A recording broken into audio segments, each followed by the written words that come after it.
Hi friends, welcome to your Guru channel. ఈరోజు మీకు అందించేది మాడ్యూల్ 17కు సంబంధించిన మోడల్ పోర్ట్ఫోలియో. మాడ్యూల్ 17 చూసినట్లయితే నిష్ఠా వారు మనకి ఇచ్చింది మాడ్యూల్ 17కు సంబంధించి టైటిల్ కోవిడ్-19 పరిస్థితులు పాఠశాల విద్యలో సవాళ్ళను అధిగమించడం. ఇది మన మాడ్యూల్ ఫ్రెండ్స్. ఈ మాడ్యూల్లో నిష్ఠా వారు మనకి పోర్ట్ఫోలియోగా ఇవ్వాల్సిన అంశం ఏమి ఇచ్చారంటే, కోవిడ్ పరిస్థితుల్లో సురక్షిత పాఠశాల కోసం కార్యాచరణ ప్రణాళికను తయారు చేయండి అన్నారు. ప్రతి పోర్ట్ఫోలియోలో మాదిరిగానే మనం దీనికి కూడా బేసిక్ ఇన్ఫర్మేషన్ ఇవ్వాల్సి ఉంటుంది ఫ్రెండ్స్. ఈ విధంగా బేసిక్ ఇన్ఫర్మేషన్ ఇస్తాం. తర్వాత నిష్ఠా వారు ఇచ్చిన పోర్ట్ఫోలియో కృత్యం ఏముంటున్నది దాన్ని ఇక్కడ పేస్ట్ చేయడం జరిగింది ఫ్రెండ్స్. నా ఈ ఛానల్ నచ్చినట్లయితే లైక్ చేయండి, మీ ఫ్రెండ్స్కి షేర్ చేయండి, సబ్స్క్రైబ్ చేయండి. నా నుంచి వచ్చి ఇన్స్టెంట్ వీడియోస్ కోసం బెల్ ఐకాన్పై ప్రెస్ చేయండి ఫ్రెండ్స్. ఈ పోర్ట్ఫోలియోకి సంబంధించిన పీడిఎఫ్ ఫైల్స్ నా యొక్క డిస్క్రిప్షన్లో ఉంటుంది, కావాల్సిన వారు డౌన్లోడ్ చేసుకోవాల్సిందిగా కోరుతున్నాను ఫ్రెండ్స్. ఈ పోర్ట్ఫోలియోని ఏ విధంగా కార్యాచరణ ప్రణాళిక రాయడం జరిగింది అనేది చూద్దాం ఫ్రెండ్స్. కోవిడ్ పరిస్థితుల్లో సురక్షిత పాఠశాల కోసం కార్యాచరణ ప్రణాళిక, ఇది మనకి నిష్ఠా వారు ఇచ్చిన టైటిల్. దీని ప్రకారం మనం కార్యాచరణ ప్రణాళిక నేనైతే ఎలా రాశాను అనేది ఇక్కడ మీకు చెప్పడం జరుగుతుంది ఫ్రెండ్స్. పాఠశాల సురక్షితమైన వాతావరణం ఏర్పరచడం ద్వారా ఏ ఒక్కరికి కోవిడ్-19 సోకకుండా చూడవలసిన బాధ్యత పాఠశాలకు సంబంధించిన అందరి వ్యక్తులపైన ఉంది. ఈ సంక్షోభ సమయంలో ఈ బాధ్యత ప్రతి ఒక్కరూ తమ భుజస్కంధాలపై వేసుకునేవలసి ఉన్నది. దీనికి సంబంధించిన కార్యాచరణ ప్రణాళిక ఏ విధంగా సిద్ధం చేసుకోవాలో ఇప్పుడు చూద్దాం ఫ్రెండ్స్. పాఠశాల ప్రారంభానికి ముందస్తు ఏర్పాట్లు ఏ రకంగా చేసుకోవాలి? పాఠశాల టాయిలెట్స్ను పరిశుభ్రపరచడం, చేతులు శుభ్రపరచుకునే ఏర్పాటు చేయాలి. అలాగే ప్రతి ఒక్కరూ మాస్క్ కలిగి ఉండేలా ఏర్పాటు చేయాలి ఫ్రెండ్స్. వ్యక్తికి మధ్య కనీసం 6 అడుగుల దూరం ఉండేలా చూసే విధి విధానాలను రూపకల్పన చేసుకోవాలి ఫ్రెండ్స్. అదేవిధంగా పాఠశాలలో ఎవరైనా అనారోగ్య లక్షణాలతో కలిగి ఉంటే వెంటనే చర్యలు తీసుకోవడానికి పాఠశాల సిబ్బంది, స్థానిక అధికారులను, జిల్లా అధికార యంత్రాంగాన్ని మరియు ప్రభుత్వ ఆసుపత్రుల్లో ఎప్పుడు వీరితో అనుసంధానమే ఉండాలి ఫ్రెండ్స్ పాఠశాల. అదేవిధంగా ఉపాధ్యాయులు, ఇతర సిబ్బంది వారి అనారోగ్య లక్షణాలను దాచకుండా చూడాలి. అనారోగ్య లక్షణాలు కలిగిన ఉపాధ్యాయులు లేదా ఇతర సిబ్బందిని సెలవులపై ఉండేలా ప్రధానోపాధ్యాయులు వారు పూర్తి బాధ్యత వహించవలసి ఉంటుంది ఫ్రెండ్స్. ఆన్లైన్ విధానంలో తల్లిదండ్రుల సమావేశాలు, పాఠశాల నిర్వహణ కమిటీ సమావేశాలు నిర్వహించి పాఠశాలలో తీసుకోవాల్సిన సురక్షిత చర్యలపై చర్చించాలి ఫ్రెండ్స్. అదేవిధంగా చూసినట్లయితే పాఠశాలకు వచ్చే ముందు విద్యార్థి తీసుకోవాల్సిన రక్షణ చర్యలపై కూడా తల్లిదండ్రులకు సూచనలు ఇవ్వాలి. అదేవిధంగా విద్యార్థులు తల్లిదండ్రులు చేసే వృత్తులపై సమాచారం తీసుకోవాలి.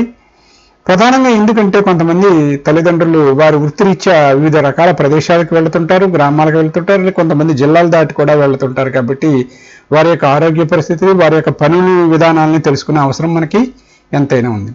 అత్యవసర పరిస్థితుల్లో అందుబాటులో ఉండేలా స్థానిక ఆరోగ్య సిబ్బంది నిరంతరం అనుసంధానమై ఉండాలి. వీటితో ఎప్పుడు కూడా మనం కమ్యూనికేట్లో ఉండాలి ఫ్రెండ్స్. అటు ఇటు తీసుకుని పోగల శానిటైజర్, చేతి శుభ్రత మరియు ఆరోగ్య రక్షణ పరికరాలు పాఠశాలలో ఎప్పుడు కూడా ఏర్పాటు చేయాలి. స్టాటిక్గానే ఉంచడం కాకుండా ఎక్కడికి వెళ్తే అక్కడికి తీసుకుపోయే విధంగా శానిటైజర్లని, సోప్స్ని వీటిని ఉంచుకోవాలి ఫ్రెండ్స్. ఇక సామాజిక దూరం, భౌతిక దూరం ఏ విధంగా పాటించాలని కార్యాచరణలో చూసినట్లయితే వ్యక్తికి మధ్య 6 అడుగుల భౌతిక దూరం పాటించడం అత్యంత ప్రాధాన్యత గల అంశం. ప్రతి తరగతిలోనూ సగం మంది విద్యార్థులు సరి సంఖ్యలోను, మిగిలిన సగం మంది విద్యార్థులు బేసి సంఖ్యలోను వచ్చే ఏర్పాట్లు చేయాలి ఫ్రెండ్స్.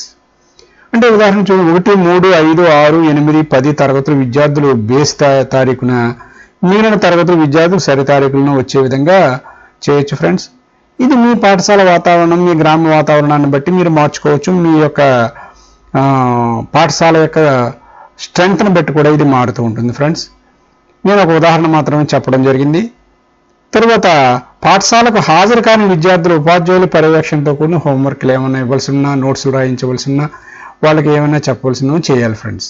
విద్యార్థులకు వాట్సాప్ గ్రూప్ను ఏర్పరిచి విద్యార్థులు మరియు తల్లిదండ్రులతో ప్రత్యక్ష సమాచార వ్యవస్థని ప్రతి ఉపాధ్యాయుడు అలాగే పాఠశాలలో ఉండే ప్రతి ఒక్కరూ ఏర్పాటు చేసుకోగలరు. ఇక పాఠశాలకు ఏమైనా రవాణా సౌకర్యాలు ఉంటే విద్యార్థులు సాధ్యమైనంత వరకు వ్యక్తిగత వాహనాలు వినియోగించేలా చూడాలి. ప్రజా రవాణాలలో కాకుండా వ్యక్తిగతంగా వచ్చే విధంగా మనం వాళ్ళని ప్రోత్సహించాలి ఫ్రెండ్స్. అలాగే పాఠశాలలోకి విద్యార్థులు ప్రవేశం ఎలా ఉండాలి, నిష్క్రమణ ఎలాగ ఉండాలి అనేది మనం చాలా జాగ్రత్తగా గమనించవలసిన విషయం. ఇది కార్యాచరణలో చూసినట్లయితే జలుబు, దగ్గు వంటి లక్షణాలు కనిపించే వారిని పాఠశాల సిబ్బందిని నిశ్చితమైన పరీక్ష చేయాలి ఫ్రెండ్స్. అంటే కేవలం విద్యార్థులనే కాకుండా పాఠశాల సిబ్బందిని కూడా పరీక్షలు చేస్తూ ఉండాలి. పాఠశాలకు వచ్చే విద్యార్థులు జలుబు, దగ్గు, జ్వరం మొదలైన ఇతర వ్యాధుల లక్షణాలు గురైనట్లయితే వారి పట్ల శ్రద్ధ తీసుకుని కోవిడ్ పరీక్షలు చేయించాలి ఫ్రెండ్స్. తగినన్ని సంఖ్యలో సబ్బు మరియు నీటితో కూడిన చేతి పరిశుభ్రత ప్రదేశం అంటే వాష్ బేసిన్స్ అవి కూడా ఏర్పాటు చేసుకోవాలి. అదేవిధంగా ప్రతి విద్యార్థి నిర్దిష్ట సమయాల్లో చేతులు పరిశుభ్రం చేసుకునే విధంగా చూడాలి. ముఖ్యంగా మధ్యాహ్న భోజన పథకం సమయంలో ముందు తర్వాత చేతులు పరిశుభ్రం చేసుకునేలా చూడాలి. అదేవిధంగా పాఠశాల విడిచిపెట్టే సమయంలో ఎలాంటి రద్దీ లేకుండా చూడాలి ఫ్రెండ్స్. ఎందువల్లంటే అందరూ కూడా వేగంగా ఇంటికి చేరుకోవాలనే ఆతృతలో పాత విధానంలో విద్యార్థులు ఎంత చెప్పినా వాళ్ళు మర్చిపోతుంటారు. కాబట్టి ఈ రద్దీ లేకుండా చూడాలి. అలాగే రద్దీ లేకుండా చూడాలంటే తరగతుల వారీగా వాళ్ళని బయటికి విడిచిపెట్టడం అనేది చేయించాలి ఫ్రెండ్స్. విద్యార్థులు తీసుకుని వెళ్ళడానికి, తీసుకుని రావడానికి ఏమాత్రం తెలియని అంటే మనకి పరిచయం లేని తెలియని వాహనాలని ఎప్పుడు కూడా అనుమతించకూడదు. అదేవిధంగా తీసుకెళ్ళడానికి అయితే ముందుగా వాళ్ళని హెచ్ఎం గారిని కలవమని వాహనాలకి పర్మిషన్ కూడా తీసుకోవడం చాలా ముఖ్యం ఫ్రెండ్స్. అంటే రెగ్యులర్గా ఎవరైతే వస్తారో వాళ్ళని గుర్తించడం చాలా అవసరం. అదేవిధంగా పాఠశాల సమయంలో పాటించదగిన విషయం అంటే పాఠశాల రన్ అవుతున్న సమయంలో చేయవలసినవి ఏమిటి? ఉదయ ప్రార్థన తరగతి గదికి మాత్రమే పరిమితం చేయాలి. ఎట్టి పరిస్థితుల్లోనూ అసెంబ్లీని కానీ గేమ్స్ని కానీ కండక్ట్ చేయకూడదు ఫ్రెండ్స్. ఇండివిజువల్గా ఆడుకునే గేమ్స్ ఏమైనా ఉంటే కండక్ట్ చేయొచ్చు, కానీ సిబ్బంది చాలా జాగ్రత్తతో ఉండి వాళ్ళని పరిశీలన అబ్జర్వ్ చేయవలసి ఉంటుంది. అదేవిధంగా విద్యార్థులు, పాఠశాల సిబ్బంది ప్రతి 20 లేదా 30 నిమిషాలకు సబ్బు నీటితో కానీ శానిటైజర్తో కానీ చేతులను తరచుగా శుభ్రం చేసుకునే ఏర్పాట్లు చేయాలి. అదేవిధంగా పాఠశాలలో ముఖ్యమైన ప్రదేశాల్లో COVID-19 రక్షణ చర్యలకు సంబంధించిన పోస్టర్లని, చార్టుల్ని కూడా ఏర్పాటు చేయాలి ఫ్రెండ్స్. మీ పాఠశాలలో ఏమైనా ఆడియో అంటే ప్రతి తరగతి గదికి స్పీకర్స్ కానీ అవైలబుల్గా ఉంటే మధ్య మధ్యలో కోవిడ్కి సంబంధించిన రక్షణ చర్యల్ని మనం ఉపాధ్యాయుల చేత కానీ చక్కగా మాట్లాడే విద్యార్థుల చేత కానీ ఈ స్లోగన్స్ చెప్పించడం కూడా చాలా ముఖ్యం ఫ్రెండ్స్. అదేవిధంగా ఉపాధ్యాయులు, విద్యార్థులు పదే పదే సురక్షిత మార్గాలపై అవగాహన కల్పిస్తూ ఉండాలి. ఉపాధ్యాయులు ఏం చేయాలంటే విద్యార్థులకి సమయం దొరికినప్పుడల్లా పీరియడ్కి కూడా వాళ్ళకి ఈ సురక్షితమైన మార్గాల గురించి అవగాహన కల్పించాలి ఫ్రెండ్స్. పాఠశాల సమయం ఆశాంతం సిబ్బంది మరియు విద్యార్థులు కూడా నోరు, ముక్కు పూర్తిగా కప్పి ఉంచేలా మాస్క్ని తప్పనిసరిగా ధరించే విధంగా మనం చూడాలి ఫ్రెండ్స్. ఇక తరగతి గదుల ఏర్పాటు అమరిక చూసినట్లయితే విద్యార్థికి మధ్య కనీసం 6 అడుగుల భౌతిక దూరం ఉండేలా చూడాలి. తరగతి గది పరిమాణం మరియు విద్యార్థుల సంఖ్య ఆధారంగా నిర్ణయం తీసుకోవాల్సి ఉంటుంది. తరగతి గది ఎంత ఉండాలి, ఆ పరిమాణం బట్టి అందులో ఎంతమంది విద్యార్థులు కూర్చోబెట్టవాలి అనేది స్టాఫ్ అందరూ నిర్ణయించుకుని చూసుకోవాలి ఫ్రెండ్స్. అదేవిధంగా సామూహిక కృత్యాలను ఈమెయిల్, వాట్సాప్ల ద్వారాను మరియు పాఠశాలలో అయితే భౌతిక దూరం ఖచ్చితంగా పాటించే విధంగా ఈ సామూహిక కృత్యాలు ఇవ్వాలి ఫ్రెండ్స్. అదేవిధంగా కోవిడ్ మహమ్మారిని ఎదుర్కొనేందుకు దోహదం చేసే స్లోగన్స్, కార్టూన్లు, పద్యాలు, వ్యాసాలు తదితర అంశాలను ఉపాధ్యాయులు విద్యార్థులతో రాయించడం, చెప్పించడం అది కూడా చేయించాలి ఫ్రెండ్స్. మధ్యాహ్న భోజనం అందజేసే పాఠశాలలో అయితే తాజాగా వండిన ఆహార పదార్థాలను మాత్రమే అందించేలా చేయాలి.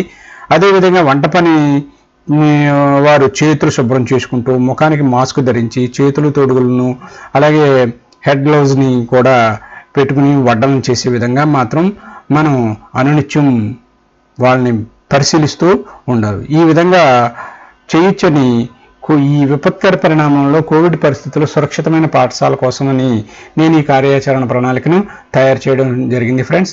మీరు మరింత ఆలోచనని, సృజనాత్మకతను జోడించి మీరు మరింత చక్కగా ఈ పోర్ట్ఫోలియోని రాస్తారని ఆశిస్తున్నాను ఫ్రెండ్స్. ఓకే ఫ్రెండ్స్, నా వీడియో నచ్చినట్లయితే లైక్ చేయండి, మీ ఫ్రెండ్స్కి షేర్ చేయండి, సబ్స్క్రైబ్ చేయండి. నా నుంచి వచ్చే ఇన్స్టెంట్ వీడియోస్ కోసం బెల్ ఐకాన్ని ప్రెస్ చేయండి ఫ్రెండ్స్. Okay friends, bye.